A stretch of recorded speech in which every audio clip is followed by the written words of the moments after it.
Les courtiers grossistes se mettent en ordre de marche à la suite de la mutation accélérée de leur environnement. La réglementation les oblige à mettre en conformité leur réseau de distribution vis-à-vis de la DDA, la directive sur la distribution d'assurance, ou du RGPD.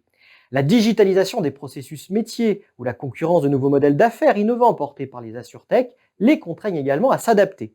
Autre mutation d'ampleur, la crise liée au Covid-19 pousse à des ajustements opérationnels compte tenu de la baisse des cotisations prévues en 2020. La profession bénéficie malgré tout de fondamentaux solides. Son chiffre d'affaires a d'ailleurs progressé de près de 6% par an, selon l'étude Xerfi Precepta.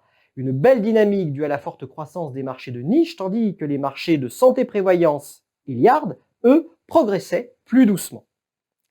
Le grand confinement a rappelé à tous les courtiers grossistes la pertinence et l'utilité des outils technologiques pour assurer la continuité de l'activité et s'adapter aux nouveaux usages des clients. Les acteurs se sont rapidement emparés des potentialités offertes par les technologies et ont tous mis en œuvre des plans de continuité adaptés à la situation grâce aux extranets courtiers et à l'accompagnement qu'ils offrent à leurs partenaires en matière de digitalisation. L'intelligence artificielle, ou plus précisément l'usage des algorithmes dans un certain nombre de process, promet d'alléger la charge de travail des équipes pour les redéployer sur des tâches à plus forte valeur ajoutée, de formuler des réponses instantanées, d'automatiser la gestion de dossiers, d'améliorer le ciblage client. Plusieurs process en back-office, mais aussi peu à peu en front-office, sont déjà concernés par cette évolution technologique qui modifiera en profondeur le métier d'intermédiaire d'assurance et le paysage concurrentiel. Comme le digital, les opérations de consolidation bousculent les lignes.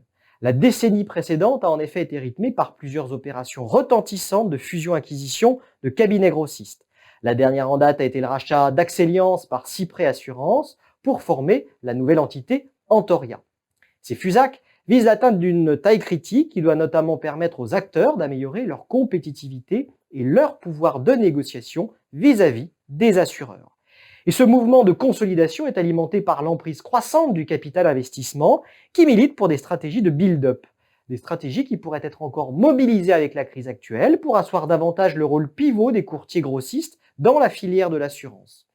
Le jeu concurrentiel reste dès lors très ouvert entre le soutien massif du private equity et la dynamique de certains marchés.